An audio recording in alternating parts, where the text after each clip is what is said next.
¿Cómo están amigos? Tengan todos ustedes muy buenas noches. Bienvenidos al programa de especialización en gestión de seguridad y salud en el trabajo. En esta sesión 2 y en esta sesión 3 vamos a trabajar el tema de vibraciones. Lo vamos a dividir en dos partes. En esta sesión 2 vamos a trabajar vibración mano-brazo. Haremos referencia a los estándares citados en la Resolución Ministerial 375-2008-TR y el estándar que también se maneja en la ISO 5349. Asimismo, en la sesión 3 trabajaremos vibración cuerpo entero. Volveremos a citar los estándares de la Resolución Ministerial 375 para este tipo de vibración y citaremos también el estándar de la ISO 2631. Cada una de estas sesiones tiene su propia evaluación. Las personas que aprueben ambas sesiones podrán solicitar de forma opcional su certificado del tema de vibración. La información seguramente se la harán llegar cuando concluya la evaluación número 3. No recuerdo si les llegué a comentar o no, pero el siguiente año ya debe estar regulándose a nivel nacional a las empresas de monitoreo ocupacional. Existe una alta informalidad hoy en día con respecto a los monitoreos ocupacionales. Nosotros ya hemos conversado de forma reiterativa que el sistema de gestión de seguridad y salud en el trabajo busca evitar accidentes y busca evitar enfermedades.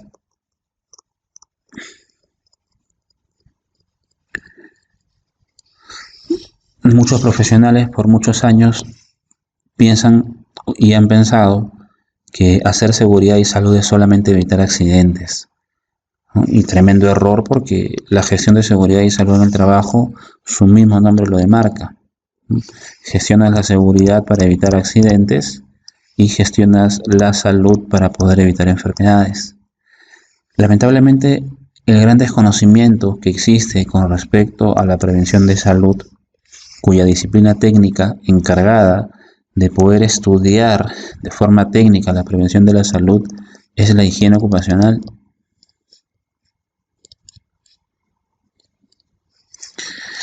Muchas personas me han escrito, se han comunicado conmigo en este tiempo, porque quizás sea la primera vez que vean temas referidos a higiene ocupacional. En el campo laboral es muy difícil que usted pueda aprender el lado técnico. Usted quizás pueda aprender cómo se hace una investigación, porque es gestión.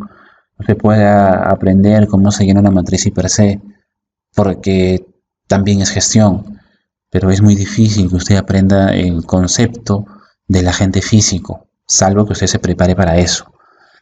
Entonces, nosotros hemos tenido hasta ahora una gran informalidad con respecto a las empresas que se dedican a los monitoreos ocupacionales.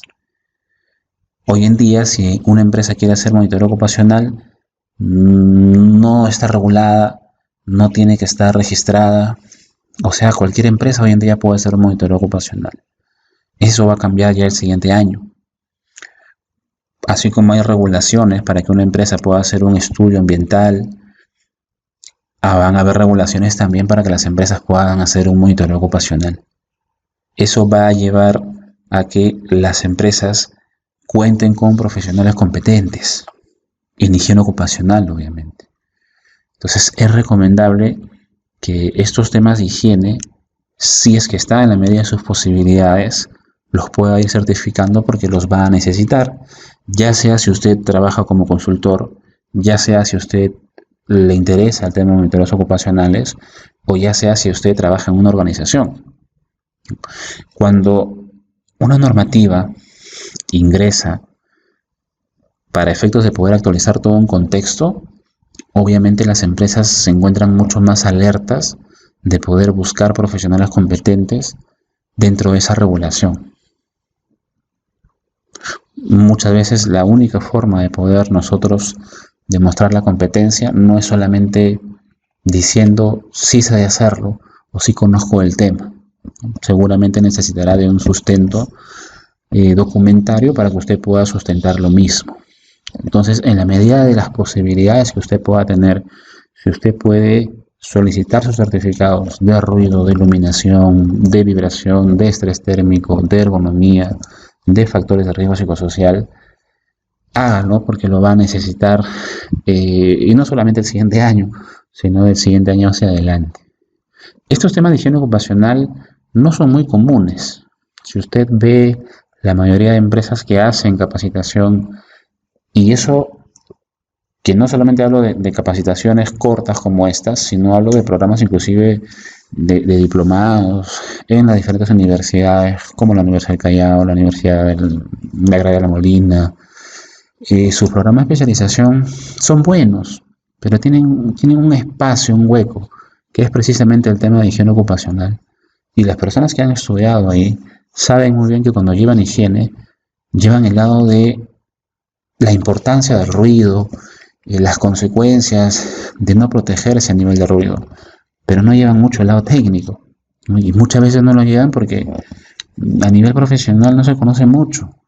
Entonces, si usted tiene la oportunidad en estos momentos de poder aprender un poco más el lado técnico, aprovéchelo, y si está en la posibilidad de poder certificarlo, mejor aún. No quiero ser insistente con ese tema, en realidad ese es un tema que ya usted valorará, pero bueno, creo que obviamente a nivel de consejo se lo puedo dar. Bien, entonces, cuando cambia la normativa, bueno, no cambia porque es una nueva normativa que va un poco a regular los monitores ocupacionales, pues eso va a cortar la informalidad. Eso va a hacer que las empresas que antes se dedicaban sin siquiera saber nada de monitores ocupacionales cuenten con profesionales competentes, porque van a tener que ser registradas. Y cuando tú te pides un registro ante una entidad, lo primero que te piden es la competencia de los profesionales. Y la competencia es precisamente que se hayan formado en estos temas técnicos. Muy bien, eso es un tema que no recuerdo si se les llegué a comentar o no, pero bueno, ahí los dejo de todas formas para que lo puedan evaluar, y más que evaluar en el contexto de esta capacitación, se puedan preparar. Porque al final nosotros tocamos los temas también de forma muy resumida, pero tratamos de que, por ejemplo, ¿no?, en el tema de ruido, iluminación, sentar las bases como para que usted pueda sin ningún problema ya profundizar el estudio a través, pues, de la lectura, a través de la investigación. Le es mucho más sencillo poder entender algo, ¿no? A diferencia de que sin saber nada se mete a investigar y existan un montón de términos y le sea mucho más complejo. Bien, ¿qué trabajamos nosotros en vibración? ¿No? ¿Qué trabajamos en vibración? Primero, definir qué es la vibración. La primera vibración que se define es la vibración mecánica. Y la vibración mecánica se define como el movimiento de un cuerpo sólido alrededor de una posición de equilibrio, con el único detalle de que este cuerpo sólido que se va a mover a través de un punto de equilibrio, luego de este movimiento que va a existir, no existe desplazamiento neto. Eso significa que el cuerpo siempre regresa a su estado inicial o a la posición inicial. Ejemplo, ¿no? Vamos a hablar de manera general todavía. Ejemplo, ¿no? Si usted tuviera un resorte y tuviéramos una carga. Si usted tuviera un resorte y tuviera una carga, si nosotros aplicamos una fuerza,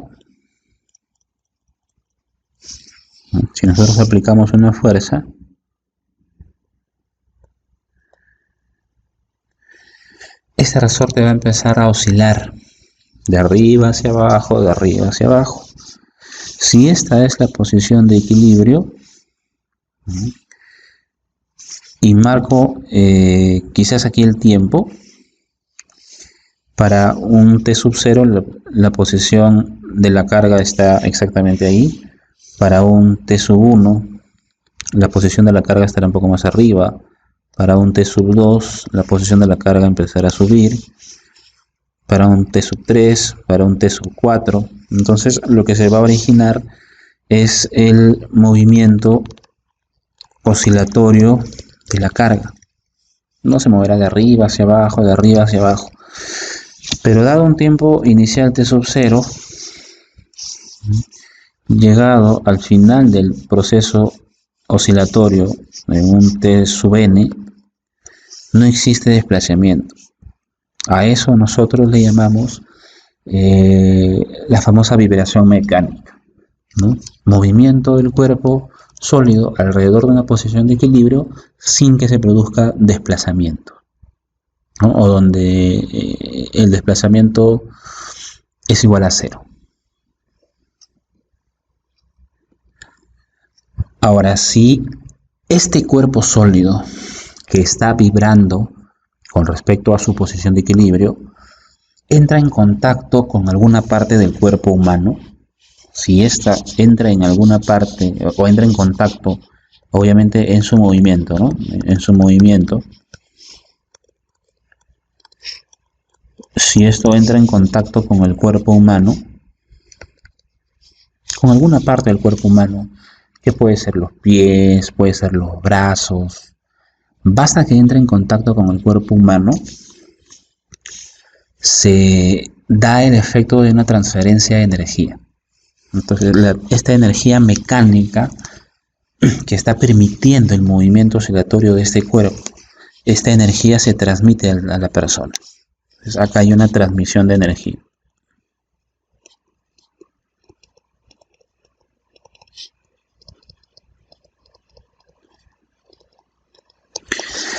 Esa transmisión de energía es la que puede producir diferentes efectos en el cuerpo de la persona. Obviamente no estamos hablando pues de efectos positivos, o estamos hablando de efectos a la salud de la persona. ¿Y de qué depende estos efectos a la salud de la persona? Depende de la característica de la vibración,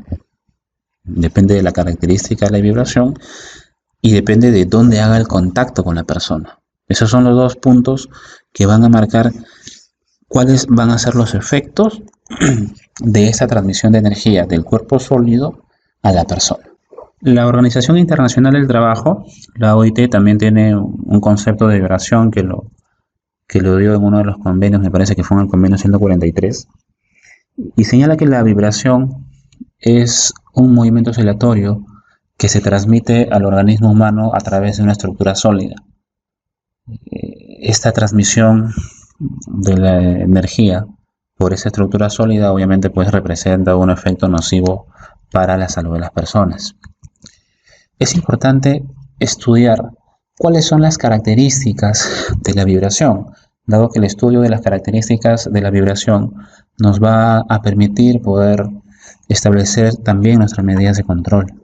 Estas características de las vibraciones están íntimamente relacionados con los efectos que va a producir la vibración en el cuerpo de la persona. ¿Cuáles son las características de las vibraciones? La primera característica es la magnitud de la vibración, o sea, la medida de la vibración. ¿En qué medimos la vibración? La vibración la vamos a medir en unidades de aceleración. Recordemos nosotros que la aceleración se mide en unidades de metro por segundo al cuadrado. ¿Y por qué se mide en unidades de aceleración? ¿No? Se mide en unidades de aceleración porque el cuerpo sólido que está vibrando se encuentra desplazándose constantemente, ¿no? Oscila hacia abajo, oscila hacia arriba. Sabemos que el desplazamiento neto es cero, ¿no? O sea, siempre va a llegar a su posición de equilibrio. No existe desplazamiento neto, pero existe desplazamiento parcial cuando se da el efecto de vibración. Cuando existe este desplazamiento parcial, la aceleración es cero en los extremos, porque ahí el cuerpo se detiene y regresa a la posición de equilibrio. Y la aceleración es máxima en la posición de equilibrio. Es cierto, es bastante interesante para poder también interpretar los valores de vibración cuando nos los den en términos de aceleración. Otra de las características que estudiamos nosotros con respecto a la vibración son las características relacionadas a la frecuencia. Y la frecuencia, de manera sencilla, se define como el número de veces que este cuerpo sólido vibra por unidad de segundo. ¿Cuántas vibraciones por unidad de segundo? Esa es la frecuencia. Nos recordamos nosotros que también habíamos definido de esa forma la frecuencia en la sesión de ruido, perdón. La frecuencia la medimos en hertz. La frecuencia la medimos en hertz. Recordemos nosotros que hertz se simboliza con Hz. Ahora, ¿qué tan importante, ¿no? ¿Qué tan importante es la frecuencia o este número de vibraciones por unidad de segundo? Es muy importante porque cuando las frecuencias son bajas, por ejemplo, frecuencias menores a los 3 Hz, cuando se da este tipo de frecuencias, el cuerpo se mueve como una sola unidad y los efectos adversos experimentados van siendo asociados a enfermedades de movimiento. Como la frecuencia es baja, se está considerando que el número de vibraciones es bajo. Estamos hablando de 3 vibraciones por unidad de segundo. Entonces el cuerpo se empieza a mover como una sola unidad. Ahora, dentro del movimiento del cuerpo como una sola unidad se van experimentando algunas enfermedades propias por ese movimiento que no es normal en el cuerpo. A medida que aumenta la frecuencia de la vibración, distintas partes del cuerpo responden de manera diferencial. Pero eso es conforme las frecuencias vayan incrementándose. ¿Qué pasa, por ejemplo, cuando la frecuencia ya es más alta? ¿No? Estamos hablando de repente de frecuencias que van de los 15 Hz a los 4 Hz más o menos, ¿no? Frecuencias que van de los 15 Hz a los 4 Hz. Esas frecuencias producen un mayor daño en la persona, ¿no? ¿Por qué? Porque aquí ya las caderas, los hombros o las partes abdominales de la persona comienzan a resonar, produciendo una mayor amplificación como respuesta a la vibración. O sea, estas partes se empiezan a colocar mucho más sólidas, por llamarlo así, porque van a tender a darle resistencia u oposición a este movimiento. Recordemos que si ya estamos de 4 a 15 Hz, la cantidad de vibraciones es mayor, entonces el cuerpo va a tender a ponerse más duro para poder evitar ese movimiento. No olvidemos que el cuerpo siempre reacciona de forma natural. Entonces, esa fuerza que va a tener el cuerpo para poder evitar el movimiento produce ciertas fuerzas de fluctuación que lo que hacen es pues ya empiezan a generar mayor lesión en la persona. Frecuencias más altas, frecuencias de 20 a 30 Hz, frecuencias de 20 a 30 Hz ya son vibraciones mucho más elevadas. Acá ya se produce un deterioro a la agudeza visual de la persona. Ya el sistema de visión empieza a distorsionarse a ese nivel de vibración. El cráneo comienza a resonar. Entonces el daño es mucho mayor. Y si las vibraciones siguen aumentando, pudiendo llegar quizás hasta los 80 Hz, ya los globos oculares tienden a resonar con mucha mayor fuerza. Entonces la persona ya no solamente tiene distorsión, sino que no tiene fijación sobre un punto de visión tampoco. Esas vibraciones son muchísimo más peligrosas. ¿Qué elementos generan vibraciones bajitas, por ejemplo? ¿No? El movimiento oscilatorio lento lo produce, por ejemplo, en los barcos. La frecuencia alrededor de los 0.8 a 1 Hz. Sin embargo, las vibraciones que producen los tractores, los vehículos de transporte humano, ya son frecuencias poco más altas, ¿no? Siguen siendo bajas, pero son obviamente pues más altas que las vibraciones que te genera un barco, ¿no? Ahí estamos hablando, por ejemplo, nosotros de frecuencias de 1 a 20 Hz. Las herramientas de poder, como son las lijadoras, las cortadoras, los rotomartillos, estas sí generan vibraciones de alta frecuencia, que pueden ir desde los 20 hasta los 1000 Hz. Hay que tener bastante consideración, por eso es que la mayoría de efectos de vibración se produce precisamente a través de estas herramientas, produciendo un mayor nivel de vibración. Son las herramientas que generan alta frecuencia, de 20 a 1000 Hz. Ya sabemos nosotros o hemos comentado qué es lo que produce vibraciones por encima de los 20 Hz. Producen efectos muy nocivos a la salud de la persona. Muy bien.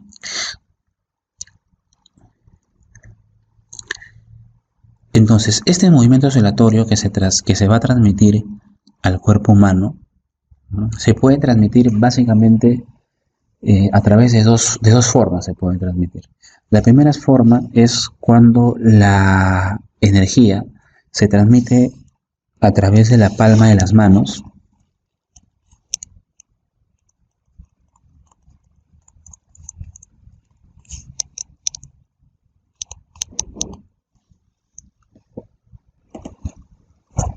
o la yema de los dedos.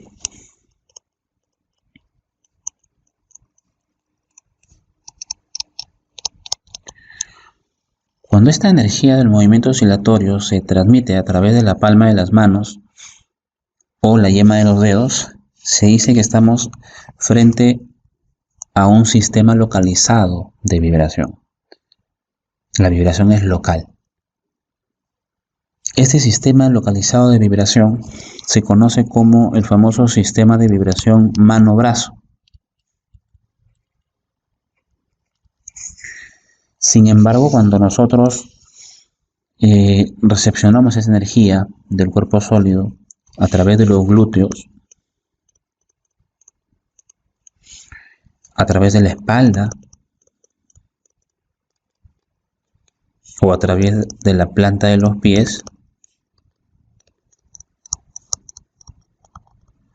se produce una vibración generalizada. Esa vibración generalizada se conoce como vibración en sistema cuerpo entero.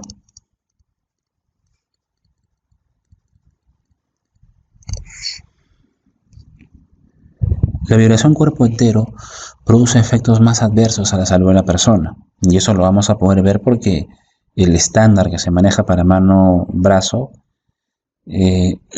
no es tan exigente como el estándar que se maneja para cuerpo entero, dado que la vibración mano-brazo es una vibración local y la vibración cuerpo entero es una vibración generalizada. Cuando la vibración se transmite a través de la palma de las manos o la yema de los dedos, ¿no?, supongamos que el trabajador está cogiendo una herramienta. Vamos a suponer que más o menos viene así. A ver, vamos a ver.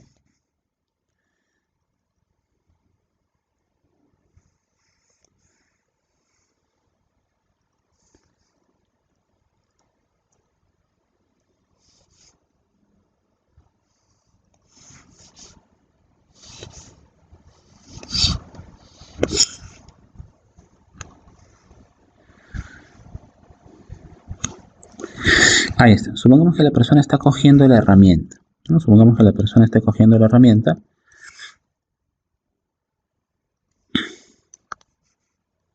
Está cogiendo la herramienta con la mano.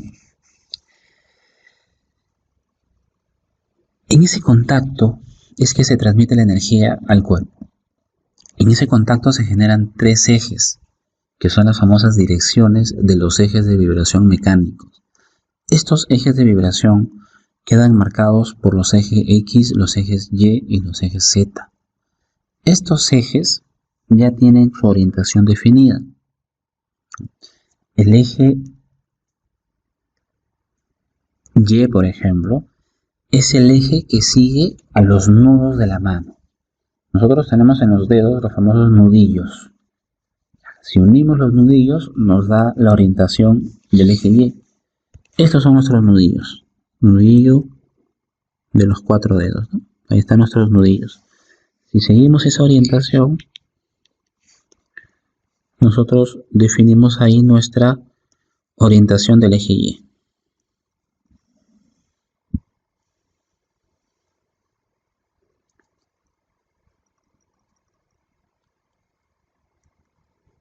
El eje Z sale de los nudillos.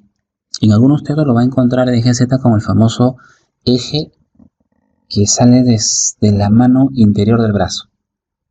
Más sencillo, me parece, en una opinión ya muy personal, es marcar el eje Z como si el eje saliera de los nudillos. Entonces, si es que marco ese eje como si saliera de los nudillos, tendríamos este acá marcado el eje Z. Y obviamente pues el otro eje no lo podemos ver. Sería el eje X, ¿no? El famoso eje que va del dorso a la palma de las manos. Entonces, supongamos que tuviéramos otra posición, supongamos que tuviéramos otra visión, ¿no? Supongamos que tuviéramos otra visión. La persona coge la herramienta y la visión que tenemos nosotros ahora va a ser esta.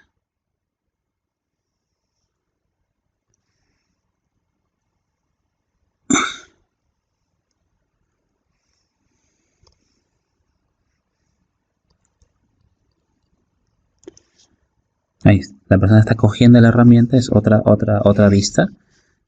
No olvidemos que acá la herramienta es esta.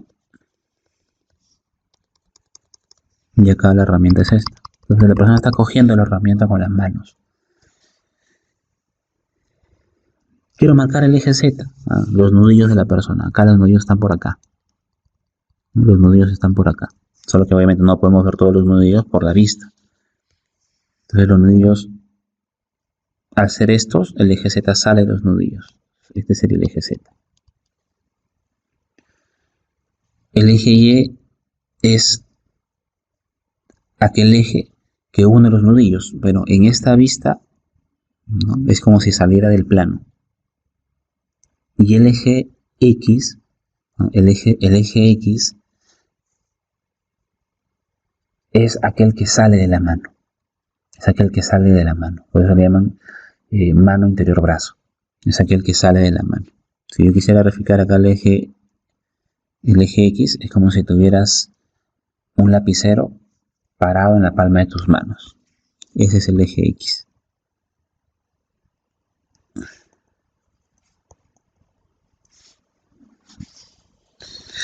Bueno, acá tendría otro eje, ¿no? Que debería ser el eje X, pero no lo puedo ver. Y acá tendría yo otro eje que vendría a ser el eje Y, que no lo puedo ver porque obviamente está en una vista tridimensional. Estos son los ejes que se van marcando. Entonces, nosotros no tenemos que tener muy bien en claro estos ejes. ¿Por qué? Porque cuando nosotros hagamos la medición, la medición de la magnitud de la vibración, vamos a tener el famoso acelerómetro. El acelerómetro es un equipo de medición que tiene un sistema para mano-brazo y tiene otro sistema para cuerpo entero.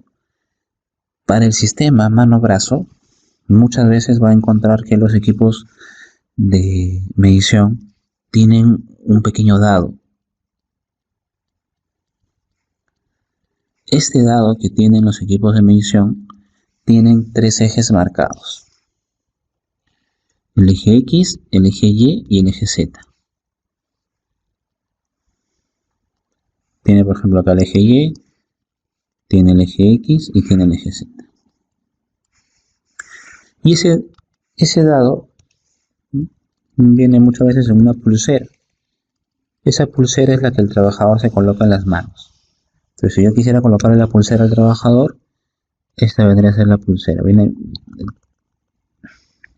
atravesando las manos. Y el dado obviamente pues quedaría por acá. ¿Cuál es el detalle con el dado? Que el dado tiene que respetar los mismos ejes marcados. Entonces, el dado no se coloca por colocar. El dado, como tiene 3 caras, el eje X, el eje Y y el eje Z, el dado sigue los ejes. o sigue los ejes de las direcciones eje X, eje Y y eje Z. Eso es obviamente pues mucho más práctico entenderlo o verlo en vivo y en directo con un equipo de monitoreo ocupacional, ¿no? Eso creo que es más que claro. Entonces, cada vez que nosotros queramos hacer la evaluación, vuelvo a repetir, vamos a tener nosotros una pulsera,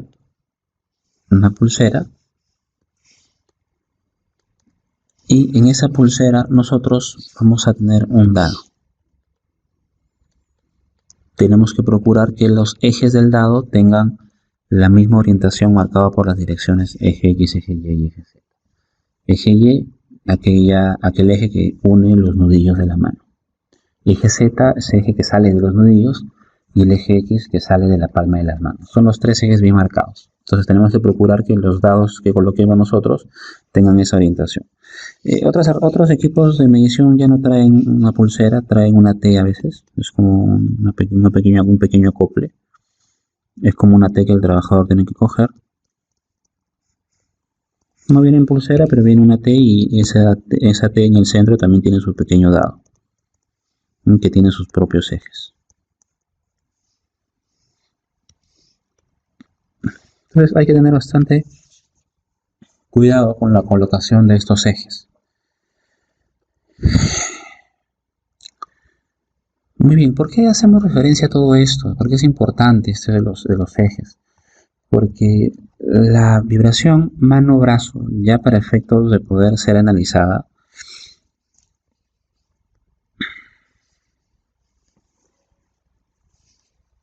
vamos a citar a la Resolución Ministerial 375-2008-TR.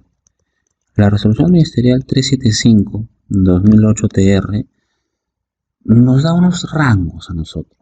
Nos da unos famosos rangos, que son los rangos de exposición del trabajador a vibración mano-brazo. Estos rangos están orientados a las orientaciones de los eje X, eje Y y eje Z. ¿Qué establece la Resolución Ministerial 375? Establece los límites de exposición mano-brazo en cualquiera de las direcciones eje X, eje Y y eje Z. Hablando en sencillo, si el trabajador tiene un tiempo de exposición de 4 a 8 horas,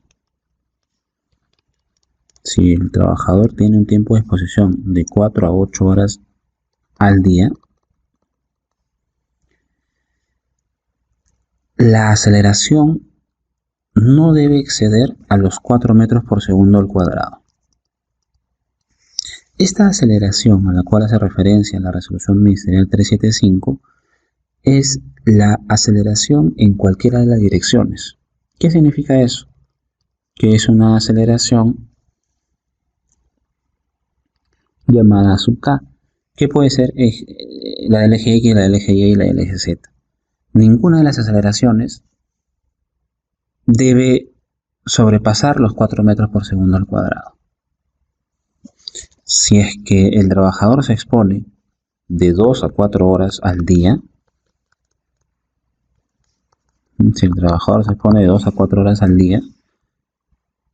lo que estoy haciendo es reduciendo el tiempo, entonces puedo aumentar la dosis. La aceleración en cualquiera de los ejes no debe superar los 6 metros por segundo al cuadrado. De igual forma, cuando la aceleración está en el rango de 1 a 2 horas al día, o sea, cuando la persona se expone, pero cuando la exposición está de 1 a 2 horas al día, la aceleración no debe superar los 8 metros por segundo al cuadrado. Y si la persona se expone menos de 1 hora al día,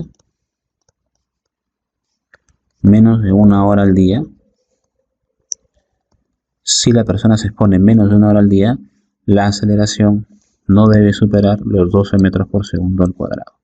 ¿Qué aceleración? Estamos hablando de la aceleración en el eje X, la aceleración en el eje Y y la aceleración en el eje Z.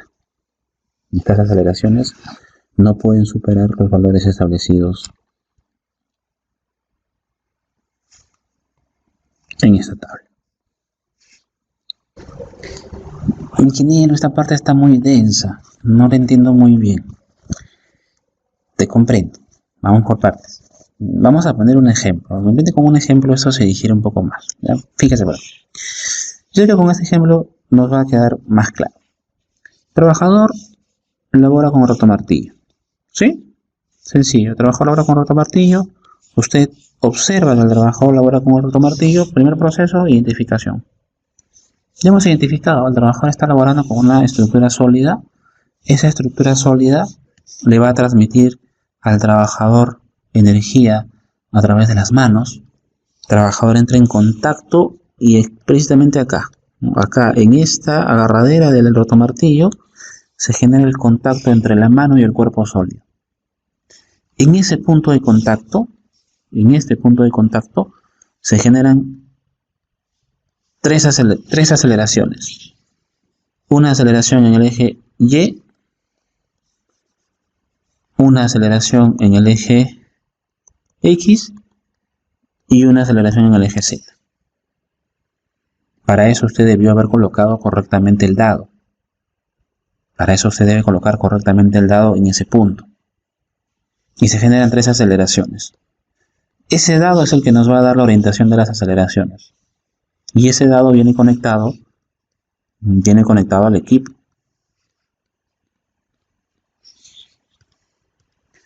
En la pantalla del equipo usted va a tener ¿qué cosa? Las tres aceleraciones. La aceleración en el eje Y, la aceleración en el eje X y la aceleración en el eje Z. ¿Y qué dice la resolución ministerial 375?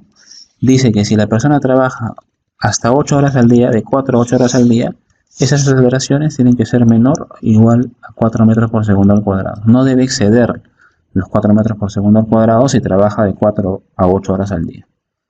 Si trabaja hora y media, no debe exceder los 8 metros por segundo al cuadrado. Si trabaja 3 horas, no debe exceder los 6 metros por segundo al cuadrado. Eso es lo que establece la resolución ministerial 375, que las aceleraciones direccionales, o llamadas también aceleraciones parciales, tienen que ser menor o igual a 4 metros por segundo al cuadrado, a 6, a 8 o a 12, dependiendo de las horas de exposición de la persona. Por eso es que en las características de la vibración analizamos la magnitud, analizamos la frecuencia, porque nos trae efectos a la salud, analizamos la dirección y también vamos a analizar el tiempo de exposición.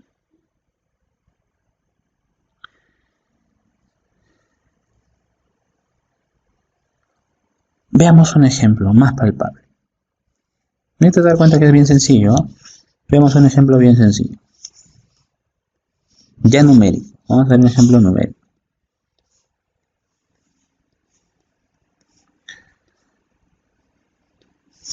Persona trabaja con rotomartillo. El rotomartillo sirve para poder romper la pista, romper la vereda, ¿no? Trabaja con rotomartillo, usted viene, le coloca el dado al trabajador, ese dado le genera tres aceleraciones en cada uno de los ejes y esas aceleraciones le van a aparecer en el equipo. No las calcula, no las adivina, no, le van a aparecer en el equipo. Supongamos que esta aceleración le salga a usted 3.2. La aceleración en el eje Y, vamos a colocarle que nos haya salido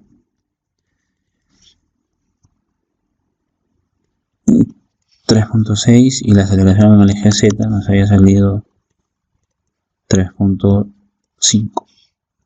Obviamente todos en metros por segundo al cuadrado.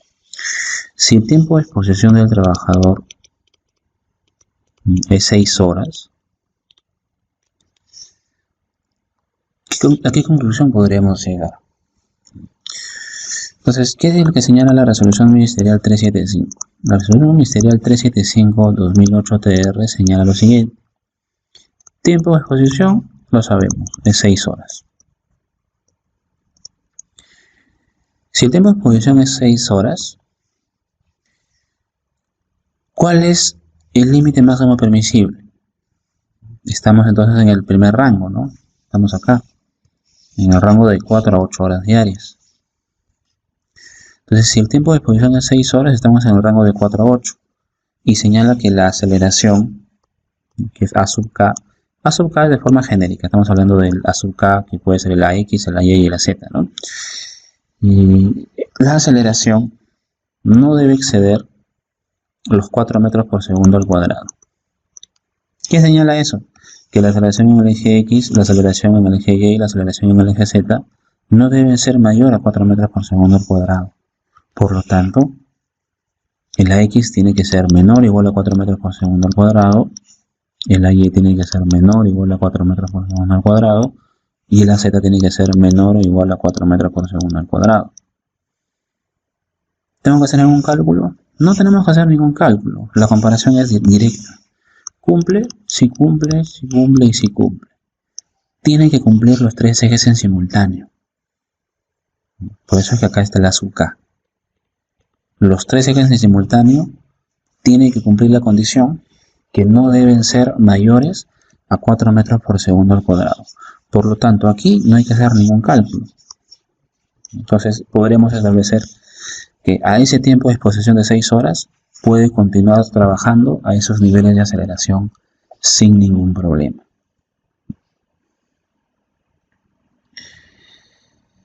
¿Qué pasaría? ¿Qué pasaría si es que tenemos la misma situación? Tenemos el mismo rotomartillo. Sabemos que ya en ese punto de contacto se están originando tres aceleraciones en los tres ejes. Se están originando aceleraciones en el eje Y, en el eje X y en el eje Z.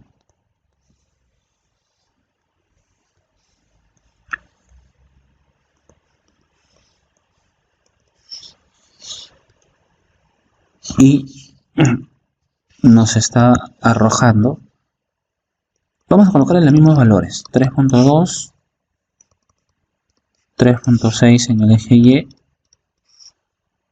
y 3.5 en el eje Z. Los mismos valores. Pero vamos a cambiar el tiempo de exposición. Ya no le vamos a colocar 6 horas, 17 ni 8 porque ya sabemos que están los rangos establecidos para esos tiempos de exposición. Vamos a colocarle 10 horas. Entonces decimos, la resolución ministerial 375-2008 TR para 10 horas no tiene un rango. Nosotros vemos, para 10 horas no hay. Entonces, cuando no hay, para un valor cuyo tiempo de exposición sea diferente a los rangos establecidos, pasamos por un proceso de normalización. Así como hacíamos en ruido, la normalización para poder compararlo con 85 decibeles para un tiempo de exposición de 8 horas, acá también es bastante parecido. Entonces, estas aceleraciones están para un tiempo de 10 horas. ¿Qué tenemos que hacer? Vamos a llevar esas aceleraciones a 8 horas. Vamos a llevar estas aceleraciones a un tiempo de 8 horas. ¿Y cómo llevamos esas aceleraciones a un tiempo de 8 horas? Para llevar esas aceleraciones a un tiempo de 8 horas, multiplicamos a esa aceleración que ya tenemos por un factor de corrección. Ese factor de corrección es la raíz cuadrada del tiempo de exposición sobre 8. Entonces, esa aceleración en el eje X va a ser ahora una aceleración en el eje X, pero ya para 8 horas. Y esa aceleración va a ser la misma aceleración 3.2 por la raíz cuadrada del tiempo de exposición 10, no olviden que el tiempo de exposición es 10, sobre 8. De igual forma en el eje Y para 8 horas va a ser 3.6 por la raíz cuadrada de 10 sobre 8. Y en el eje Z para 8 horas va a ser lo mismo. 3.5 por la raíz cuadrada de 10 sobre 8. Y con estos usted va a poder calcular estos valores. ¿Qué tiene que hacer con estos valores? ¿Qué es lo que tiene que hacer usted con estos valores? Tiene que compararlos. ¿Con qué lo voy a comparar? Lo voy a comparar con el estándar para 8 horas porque lo he llevado a 8 horas. Entonces tiene que ser menor o igual a 4 metros por segundo al cuadrado. tiene que ser menor o igual a 4 metros por segundo al cuadrado y tiene que ser menor o igual a 4 metros por segundo al cuadrado. Como estoy reduciendo el tiempo, lo estoy llevando de 10 a 8 horas, estas aceleraciones tenga la seguridad que le van a salir más. O sea, van a aumentar las aceleraciones. Si es que antes todo comparado a 8 horas cumplía, no necesariamente va a cumplir aquí, porque ahora los valores se van a incrementar, porque lo estoy multiplicando por la raíz cuadrada de 10 sobre 8. Bueno, esa operación ya la tendrá que hacer usted, a efectos obviamente de que pueda practicar. Entonces, ese es el análisis que se hace si es que nosotros queremos hacer la evaluación con la resolución ministerial 375.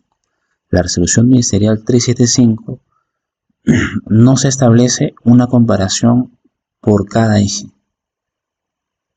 y no se establece un límite máximo permisible de acorde a rangos de tiempo. Y acá vamos a citar a una norma internacional que es la famosa ISO 5349. La ISO 5349 tiene un estándar para vibración. La ISO 5349 tiene un estándar para vibración mano-brazo. Ojo, no tiene vibración para mano-brazo y cuerpo entero, solo para mano-brazo. Y esta parte de la resolución ministerial 375 también es un estándar solamente para mano-brazo. ¿Qué es lo que establece la ISO 5349? La ISO 5349 establece lo siguiente. Establece que para un tiempo de 8 horas, no se debe exceder una aceleración de 5 metros por segundo al cuadrado. O sea, ya no nos da rangos como la 375, de frente nos dice para 8 horas no se debe exceder 5 metros por segundo al cuadrado. Y lo primero que se nos viene a la mente sería, oye, acá en la 375 nos pide 4, y acá en la ISO 5349 nos pide 5. Entonces la 375 es más exigente pero nos pide un menor valor. Acá nos pide 5, acá nos pide 4. Esta es más exigente. Aparentemente. Y no es así, ¿por qué? Porque la ISO 5349 no habla de un A sub K, que puede ser la X, la Y y la Z. La ISO 5349 habla de una aceleración llamada aceleración equivalente. ¿Y qué es la aceleración equivalente? Nosotros hemos mencionado que en el punto de contacto entre el cuerpo sólido y el cuerpo de la persona, en ese punto se generan 3 aceleraciones. Una aceleración en el eje Y, una aceleración en la dirección del eje X y una aceleración en la dirección del eje Z. Esa aceleración equivalente es una aceleración que representa a esas 3. Esa aceleración es una aceleración que representa a esas 3 aceleraciones. En términos un poquito informales, podríamos indicar que es como si fuera una aceleración resultante, ¿no? Como si tuviéramos 3 vectores y la aceleración equivalente fuera el vector resultante. Entonces, mientras que la 375 compara por ejes, la ISO 5349 establece entonces que la aceleración equivalente, que es la resultante de esas 3, obviamente se calcularía así, ¿no? Al ser 3 aceleraciones, sería la aceleración al cuadrado en el eje X más la aceleración al cuadrado en el eje Y más la aceleración al cuadrado en el eje Z. Esas 3 aceleraciones me dan la aceleración equivalente y esa aceleración equivalente tiene que ser menor o igual a 5 metros por segundo al cuadrado.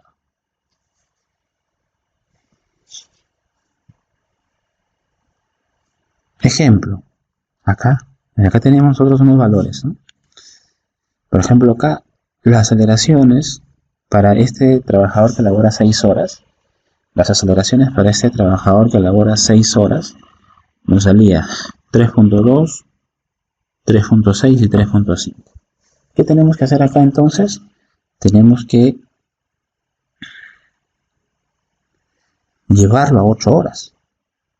Estas exposiciones que están aquí, las vamos a llevar a 8 horas. ¿Por qué las llevamos a 8 horas? Porque están en 6 horas. ¿Y por qué no le llevo 8 horas para compararla? Porque la 375 me daba un rango de 6 a 8 horas, me permitía compararlo de frente. La ISO 5349 no. Entonces, veamos, ¿no? Entonces vamos a un poquito otra vez a hacer casi el mismo ejemplo, pero ya no vamos a compararlo con la 375, vamos a compararlo con la ISO 5349. Entonces, en ese mismo ejemplo teníamos que la aceleración en el eje X era 3.2, la aceleración en el eje Y era 3.6 y la aceleración en el eje Z era 3.5. Ahí están las tres aceleraciones, exactamente en ese punto de contacto.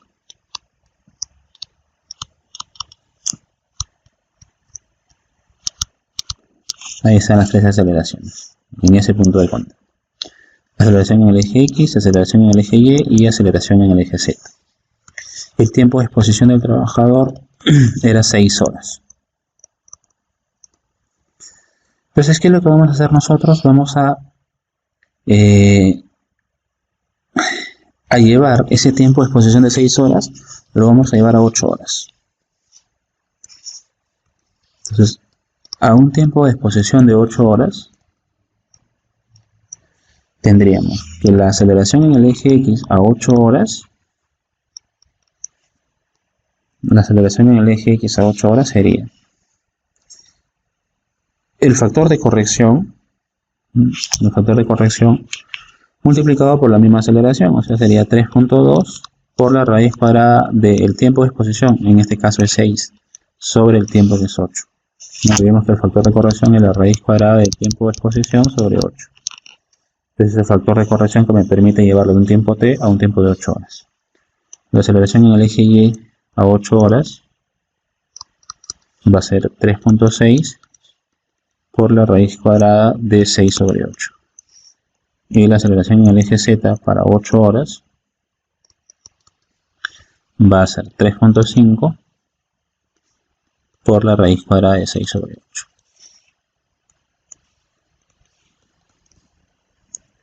¿Por qué no hicimos eso acá? Porque ya la norma me daba un rango para 6 horas. No era necesario hacer la transformación.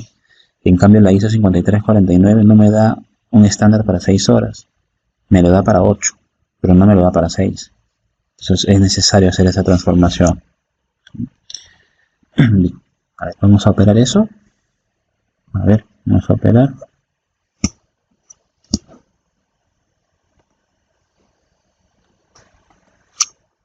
Y nos sale 2.78. El siguiente nos va a salir 3.13. El siguiente nos va a salir 3.05. Ya usted lo puede trabajar de una forma más exacta. Yo lo estoy haciendo un poquito a la ligera. El efecto del cálculo y el redondeo. Entonces, yo ya tengo las aceleraciones para 8 horas. Acá yo ya tendría las aceleraciones para 8 horas. Como el tiempo lo estoy agrandando, por llamarlo así, las aceleraciones se van a reducir, ¿verdad? Muy bien.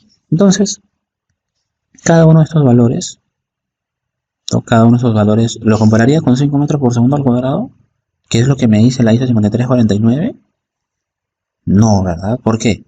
Porque la ISO 5349 no habla de la SUK, habla de una aceleración equivalente. Entonces, no tengo que comparar por ejes. ¿Qué tengo que hacer? Con estos tres valores,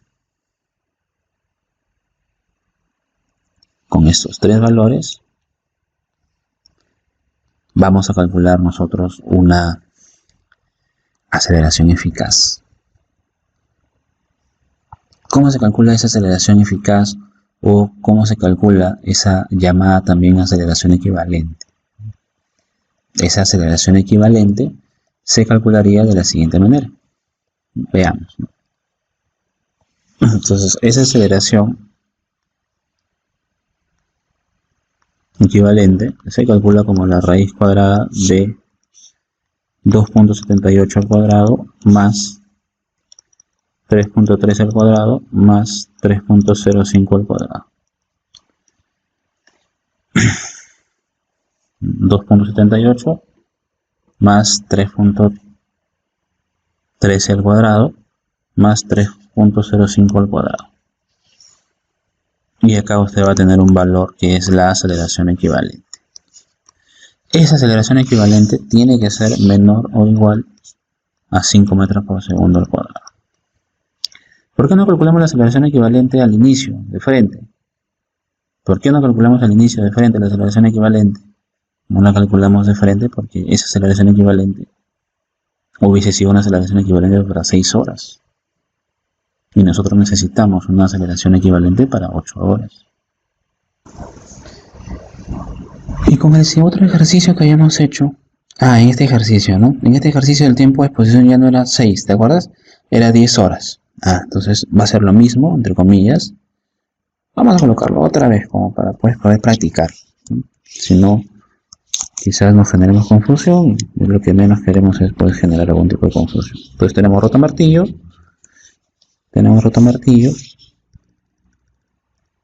No es culpa que no soy muy bueno dibujando, pero creo que todos podemos imaginarnos o orientarnos, ¿no? ¿Qué es un rotomartillo? Muy bien, entonces en este rotomartillo hemos marcado 3 aceleraciones. Que es la aceleración en el eje X, la aceleración en el eje Y y la aceleración en el eje Z. La aceleración en el eje X, le colocamos los mismos valores, ¿no? ¿Recuerda usted? Solo que habíamos cambiado el tiempo de exposición. 3.2, 3.6, 3.5. 3.2, 3.6, 3.5. Estas aceleraciones son las que me marca el equipo cuando se hace la transmisión de energía del cuerpo sólido al organismo, ¿no? Entonces va a tener la aceleración en el eje Y, la aceleración en el eje X y la aceleración en el eje Z. Solo que en ese ejercicio que hicimos nosotros, en ese segundo ejercicio que hicimos, habíamos colocado un tiempo de exposición de 10 horas. Como ese tiempo de exposición no estaba en esos rangos que me establecía la 375, primero lo que hicimos, ¿qué cosa fue? Llevarlo. ¿A dónde? Lo llevamos a 8 horas. De 10 horas lo llevamos a 8 horas. Entonces de 10 horas vamos a hacer exactamente lo mismo para practicar. De 10 horas lo vamos a llevar a un tiempo de exposición de 8 horas. ¿Qué estamos haciendo? Estamos haciendo el proceso de normalización. Entonces la aceleración en el eje X ya para 8 horas es 3.2 por la raíz cuadrada del tiempo de exposición sobre 8. Aceleración en el eje Y para 8 horas, 3.6 por la raíz cuadrada de 10 sobre 8. Y la aceleración en el eje Z para 8 horas, 3.5 por la raíz cuadrada de 10 sobre 8. Entonces usted tendría que calcular cada uno de estos. Hace un momento dijimos que lo tenía que hacer usted, pero bueno, yo lo necesito para calcular la aceleración eficaz. A ver, 10 entre 8 nos da 1.25. La raíz cuadrada de 1.25 es 1.12. 3.2 por 1.12, 3.58. Estoy trabajando con una calculadora de mano, así que usted me ayuda por favor verificando.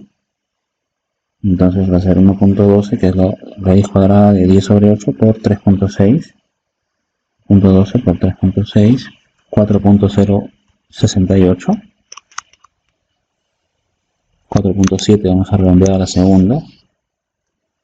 1.12 por 3.5, 3.92. Usted verifica por favor si hay algún cálculo que está mal, me disculpa. Estoy más preocupado ahorita para poder explicarles un poquito la dinámica de la gente. Ya usted es mucho más expertise en el cálculo.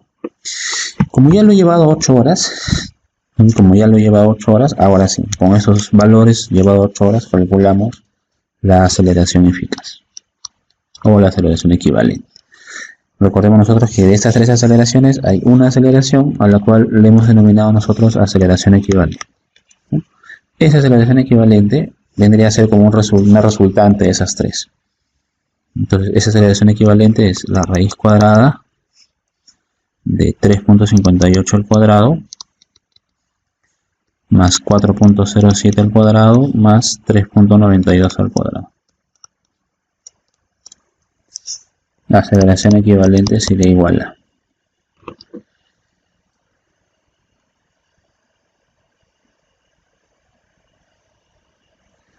Yo le voy a colocar algunos valores así, base a lo que me está saliendo, porque esta calculadora no me permite colocarlo todo a la vez. Usted mete todo el frente a su calculadora para hacerlo más exacto.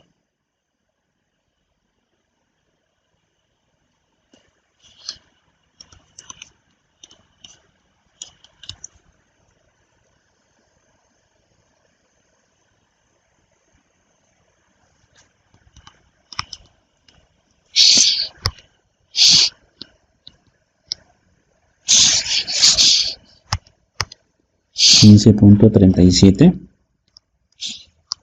y todo esto a la raíz cuadrada. Bueno, como estoy haciendo por partes, puede ser que haya una diferencia. Usted, si introduce todo de frente a su calculadora, le va a salir mejor.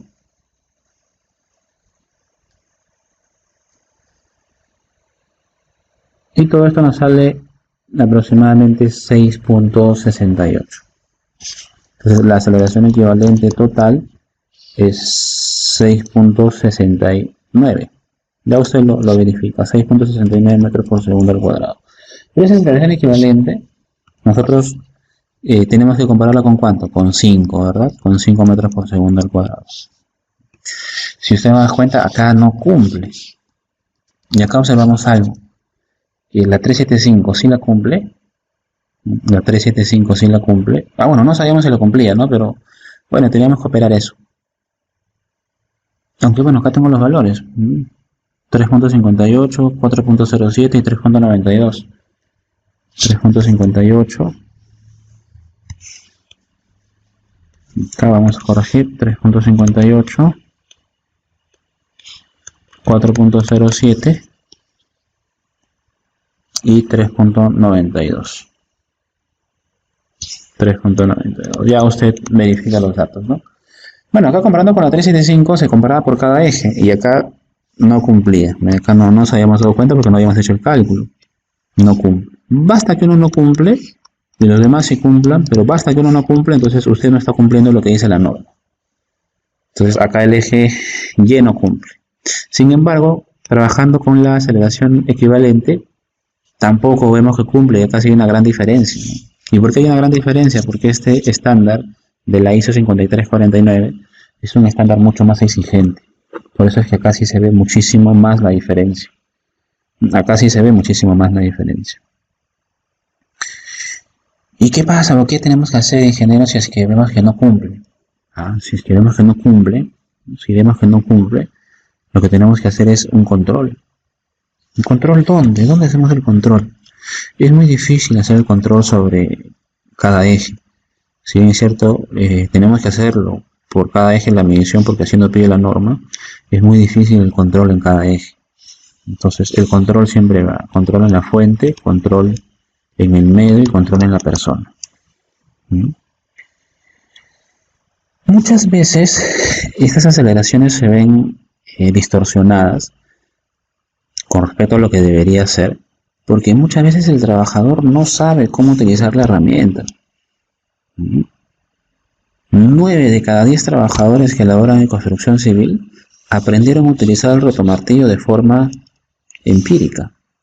Nunca un solo trabajador de estos 9 cogió la ficha técnica del rotomartillo. Entonces, ¿qué es lo que hacen? Aplican malos métodos de trabajo. ¿Y eso qué hace?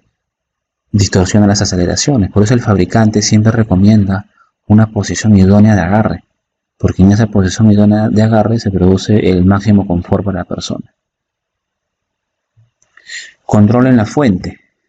Oye, ¿realmente estamos respetando el tiempo de vida del rotomartillo? ¿O estamos utilizando el rotomartillo hasta que ya no dé más y así esté roto, amarrado y lo seguimos utilizando? Muchas veces pasa eso, no respetamos el tiempo de vida de los elementos. Y estos son equipos que tienen motores internos.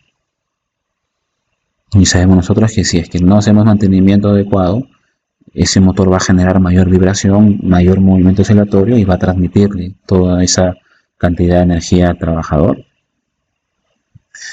En el medio, bueno, ahí tendremos que trabajar con el método de trabajo, tendremos que trabajar con los tiempos de exposición. Mientras menos se exponga la persona, va a ser mucho mejor.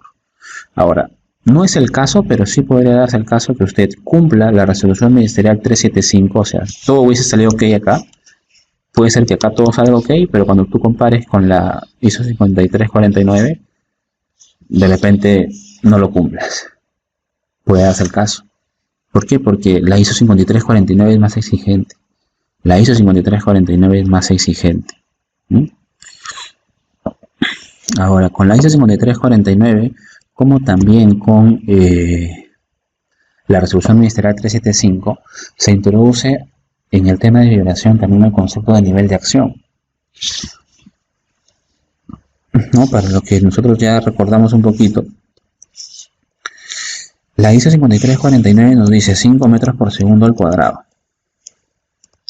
¿Qué se supone que pasa si usted está por encima de los 5? O sea, ahí nos sale a salir 6.69, estamos acá, ¿no? ¿Qué pasa? Entonces acá causamos daño. Por debajo de los 5 no deberíamos causar daño. Pero sabemos que hay cuerpos que son mucho más sensibles que otros, ¿verdad? Entonces puede ser que usted tenga un trabajador acá a 4.7 y le haga daño. Y puede ser que usted tenga un trabajador aquí a 4.4 y le haga daño. Pero mientras más te alejes del límite máximo permisible, mientras más te alejes, esa probabilidad de daño, que es máxima en este espacio o en este tiempo, a esta magnitud, mientras más te aleje, más me alejo, esa probabilidad de daño es más chiquita. Entonces, hay un rango que le llaman el rango del probable daño. Probable daño.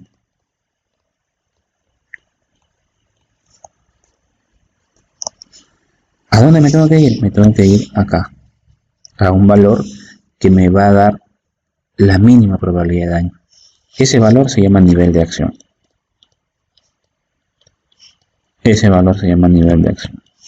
¿Cuánto es el nivel de acción para vibración? Si estoy trabajando con el estándar de la ISO 5349, que es 5 metros por segundo al cuadrado, ese nivel de acción toma el valor de 2.5 metros por segundo al cuadrado, el 50% para mano-brazo.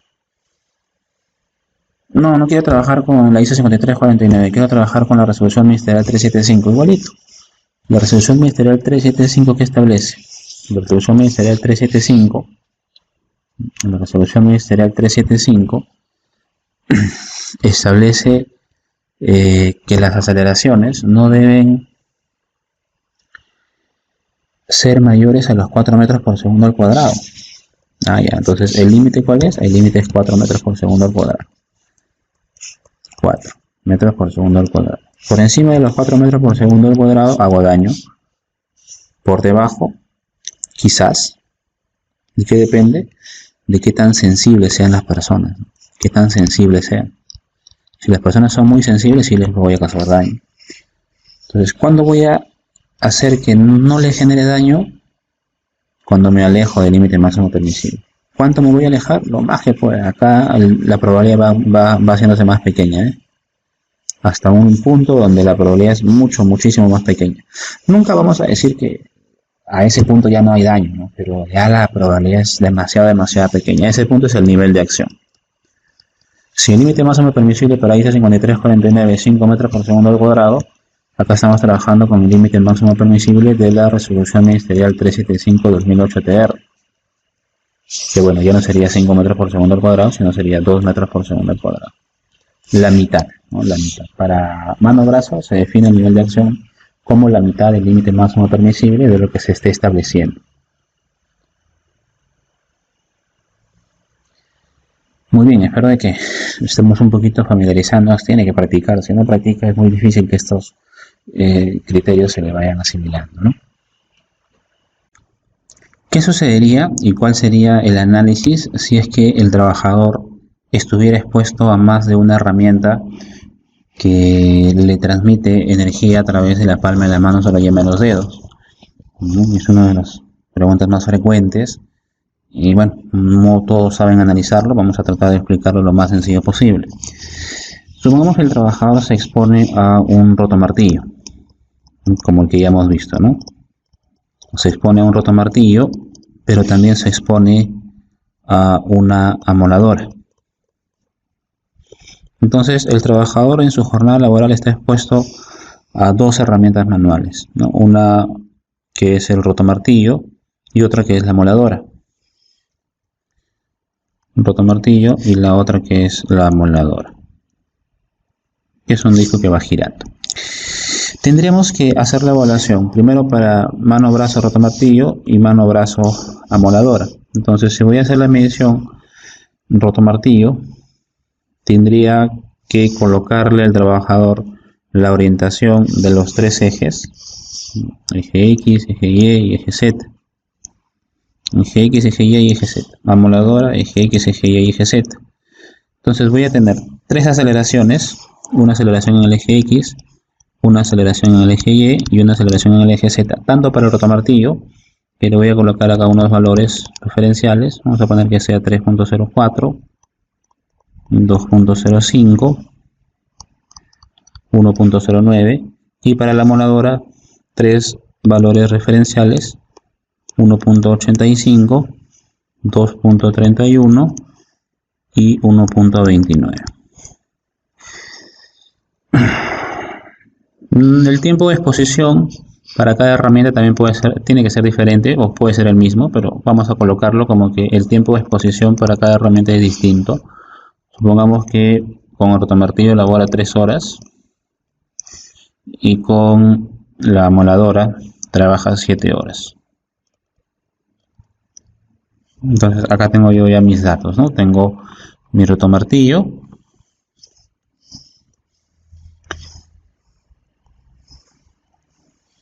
las 3 aceleraciones y tengo la amoladora 3 aceleraciones.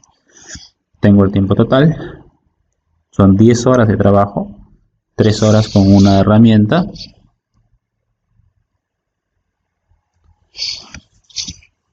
y 7 horas con la otra herramienta. Entonces, si quisiéramos trabajar nosotros con la resolución ministerial 375, ¿no? Nosotros decimos, la resolución ministerial 375, ¿qué nos dice? La 375-2008 TR nos dice, la aceleración A sub K tiene que ser menor o igual a 4 metros por segundo al cuadrado, obviamente para un tiempo de exposición de 8 horas, ¿no? Y ese A sub K, obviamente, pues el AX, el AY y el AZ. Cada uno de los ejes tiene que ser menor o igual a 4 metros por segundo al cuadrado. Pero acá tengo dos aceleraciones X, una para el rotomartillo y una para la amoladora. Tengo dos aceleraciones Y, una para el rotomartillo y una para la amoladora, igual con la aceleración Z. Entonces, esa aceleración X tiene que ser una aceleración X que represente a esas dos aceleraciones.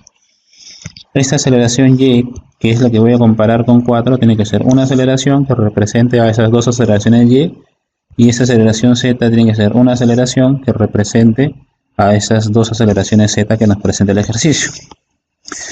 Bueno, acá estoy colocando dos exposiciones, pueden ser más, pueden ser 3 herramientas, 4 herramientas. Entonces, de estas aceleraciones en el eje X, yo voy a calcular una aceleración en el eje X equivalente, una aceleración equivalente en el eje X. De las aceleraciones en el eje Y, también, acá voy a determinar una aceleración equivalente en el eje Y. Y en el eje Z voy a determinar también una aceleración equivalente en el eje Z. ¿Cómo calculamos o cómo vamos a calcular esa aceleración equivalente? Entonces, esa aceleración equivalente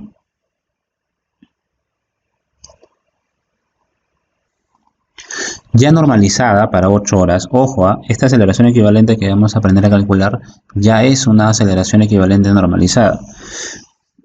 Y fíjense cómo lo vamos a hacer de forma práctica. La aceleración equivalente en el eje X ya normalizada para 8 horas ya normalizada para 8 horas, se calcula de la siguiente manera. Matemáticamente, si quisiéramos colocar la expresión, a ver, es la raíz cuadrada de 1 sobre el tiempo de la jornada laboral, que en este caso vamos a normalizarlo a 8 horas, que multiplica a la sumatoria desde obviamente un i igual a 1 hasta un i igual a n de las aceleraciones x parciales, o sea, aceleración x1, aceleración x2, en este caso solo hay dos aceleraciones, al cuadrado por cada tiempo de exposición. Si quisiéramos hablarlo en general, de esa misma forma también será la aceleración equivalente en el eje Y, la aceleración equivalente en el eje Z. Pero bueno, ahí con variables como que un poquito complejo para algunos. Vamos de frente con los números. La aceleración en el eje X, entonces para 8 horas, ojo, ya para 8 horas, vuelvo a repetir, sería igual. La raíz cuadrada de, fíjense aquí, vamos a colocar 1 sobre 8. ¿Y qué es lo que voy a aplicar la sumatoria? Aceleración al cuadrado por tiempo, dice. Aceleración al cuadrado por tiempo. AX sub I, o sea, la primera aceleración. ¿Cuánto es la primera aceleración? 3.04. Y esa lo voy a multiplicar por su tiempo. ¿Cuánto es su tiempo? 3. Entonces es 3.04 al cuadrado por 3. 3.0 al cuadrado por 3. Sumatoria más la siguiente es el AX2, que en este caso ya sería la otra aceleración, que es 1.85 por 7. 1.85 al cuadrado por 7.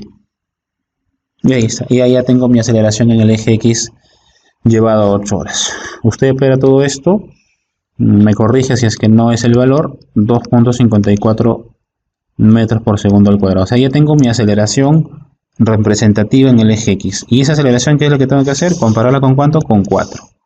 ¿La tengo que volver a normalizar? No, porque esta expresión ya me da la aceleración en el eje X normalizada a 8 horas. O sea, lo único que tengo que hacer con esa aceleración es compararla con 4 metros por segundo al cuadrado, y esto es porque estoy trabajando con la resolución ministerial 375-2008 TR. ¿Cómo sería con el eje Y? Igualito, la aceleración equivalente en el eje Y para 8 horas, ojo, vuelvo a repetir, enésima vez para 8 horas. Como se calcula mal, todo le va a salir mal, va a ir al examen de recuperación.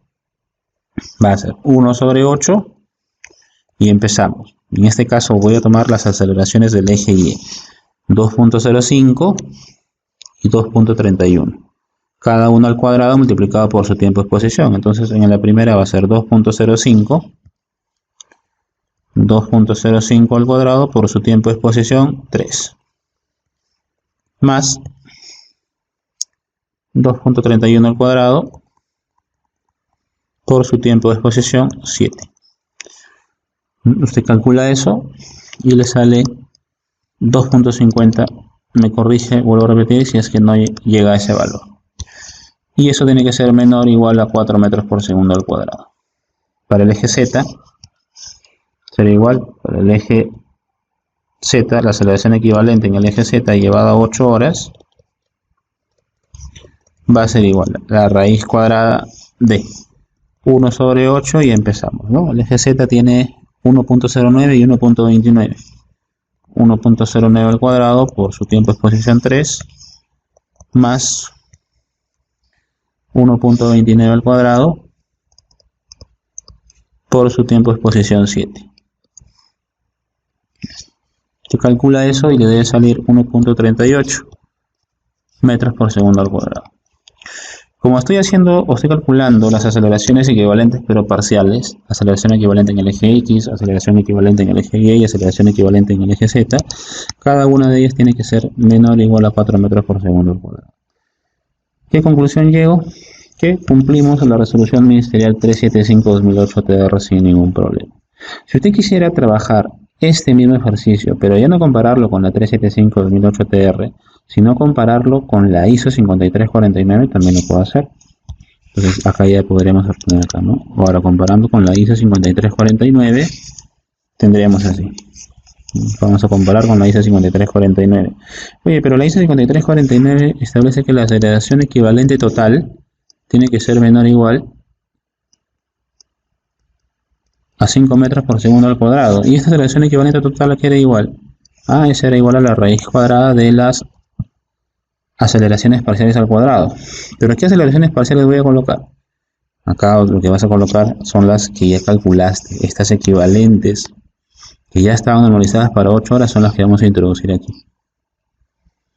2.54 al cuadrado,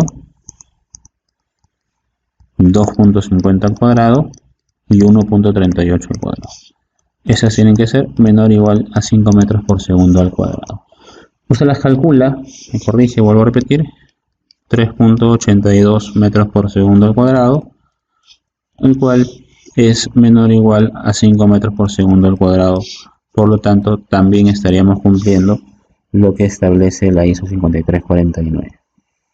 Entonces, cuando tienes 2 herramientas, 3 herramientas o más herramientas, trabajamos un equivalente en el eje X, un equivalente en el eje Y, un equivalente en el eje Z. De esas 3 equivalentes, comparo cada una de las equivalentes con la 375, en este caso comparo con 4, he comparado con 4, he comparado con 4, y a la resultante de esas 3 equivalentes,